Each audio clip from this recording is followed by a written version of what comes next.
कहानी एक ऐसे घर से जहां शादी का माहौल है, लेकिन टेंशन और शांति इतनी कि शादी का घर किसी जंग के मैदान जैसा दिख रहा था।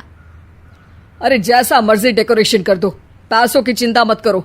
इतना पैसा जब लड़के वालों को दे दिया तो फूल वालों को देने में मुझे क्या दिक्कत है? अरे धीरे बोलो ना, साफ लग रहा है कि फ्रस्ट्रेटेड हो। अरे तुम तो चुप ही रहो। एक बेटी संभाल नहीं पाई। सारा दिन मैं काम पर जाता था, सोचता था घर पर बच्चों को अच्छे से संस्कार मिल रहे होंगे, लेकिन नहीं, मैडम को तो अपनी किटी और फैशन से फुर्सत मिले तब ना। माँ चुपचाप वहां से चली जाती है। समझ में नहीं आता कि आखिर शर्मा खानदान में हो क्या रहा है। कल तक चिड़िया सी फुदकने वाली शीना की शादी यूं अचानक एक मोटे काले लड़के से क्यों हो रही है? शीना कमरे में हाथ में गुड़िया लिए बोलती है, मेरे साथ जो हो रहा है ठीक हो रहा है। तुम तो सब जानती हो, साहिल मेरे लिए भगवान है। अब जब वो ही नहीं मिला तो फिर कोई भी हो, जिंदगी ही तो जीनी है, जी लेंगे। बाहर शीना की बुआ किसी से बात करती है। अरे मोटा नहीं, उसे तो खाते पीते घर का कहते हैं। अब ओबेरॉय का नाम भी किसी को बताने वाली बात है। उनका इकलौता लड़का तो करोड़ों की सामी तो है ही। अरे हमारी शीना बिटिया तो रानी बनेगी, रानी। इन सब के बीच कहीं कोने पर शीना हाथ में मेहंदी सजाए बैठी थी और आंखों में आंसू सजाए। और वो समय भी आ जाता है जब शीना मंडप के नीचे हाथ में वरमाला लिए खड़ी होती है, लेकिन तभी अफरा तफरी मच जाती है। कोई कहता है, अरे लड़के की माँ को हार्ट अटैक आ गया। अरे अच्छी खासी थी, कैसे हो गया? अरे कहते हैं ना, किसी किसी लड़की के पैर अच्छे नहीं होते, हो सकता है कि मनहूस है ये लड़की। शीना पास खड़ी सब सुन रही थी। फिर शीना अपने कमरे में आ जाती है। शादी ये कहकर नहीं होती कि लड़की मनहूस है।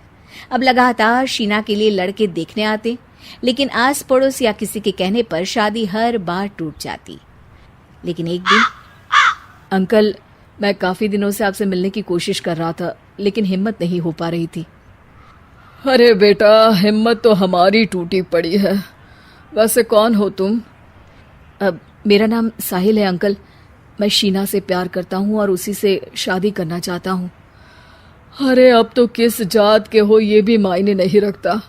बेटा, मेरी बेटी मनहूस है। ये सब कहते हैं कि इसीलिए उसकी शादी नहीं हो पा रही। अगर तुम शादी करने को तैयार हो तो ठीक है। शीना की शादी साहिल से हो जाती है। अगले दिन साहिल की माँ का देहांत हो जाता है और एक बार फिर लोग शीना को अपशकुनी कहने लगते हैं। अरे खा गई दीदी को ये। अरे क्या जरूरत थी साहिल किसी मनहूस को घर लाने की? पर बुआ, माँ की तो तबीयत पिछले कई साल से खराब थी। डॉक्टर्स ने जवाब दे दिया था। क्या पता ये भी उनका सौभाग्य हो कि वो बहू का मुंह देख पाई। अरे बहू का मुंह देख पाई, या ये कह लो कि बहू का मुंह देखते ही स्वर्ग लोक सिधार गई। खैर, हमें क्या, घर तुम्हारा है, हम तो चले। अब शीना को खुद पर ही शक होने लगता है कि कहीं सच में वो अपशकुनी तो नहीं। साहिल, हम दोनों की शादी नहीं हुई होती तो अच्छा था। देखो ना, कैसे पहले मेरी शादी टूटती थी और अब तुम्हारी माँ भी।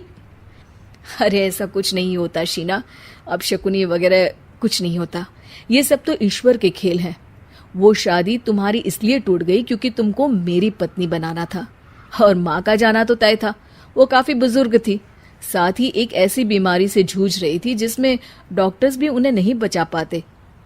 शीना साहिल की बात सुनकर तसल्ली कर लेती है और वहां से चली जाती है। अगले दिन, शीना, अरे ओ शीना। क्या हुआ? उफ, कहीं फिर मेरी वजह से कोई नुकसान?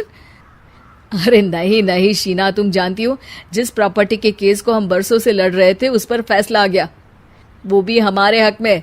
अब हम करोड़पति हो गए शीना। शीना शांत रहती है। अरे क्या हुआ? करोड़ पत्नी बनकर तुमको खुशी नहीं हुई? शीना की आंखों में पानी आ जाता है। चलिए जी, कुछ तो अच्छा हुआ मेरी जिंदगी में आकर आपके साथ। साहिल शीना को गले लगाकर कहता है, मेरी नई नौकरी भी तुम्हारे ही आने से लगी। ये प्रॉपर्टी का केस जीता। सब कुछ